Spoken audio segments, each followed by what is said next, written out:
You guys can find your credit card statement right in your online account if you guys have an online account. And usually, credit card companies will automatically send out your statements. A lot of credit card companies will try to sneak in there for you guys to get your credit card statements electronically, but you guys can still require that they mail you your statement. And it's really good if you guys can get a mail statement because it's going to keep you guys aware, especially if you're the type that's just going to spend money on a credit card and you're just paying a minimum balance or you have on auto pay, so you're not really tracking your spending all the way. Because when you start getting the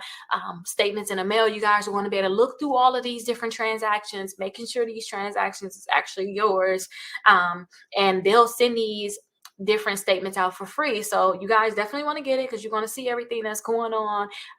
in your account, and it's going to make you more aware of what you're actually paying and how much you're paying in interest, because a lot of people simply don't look at their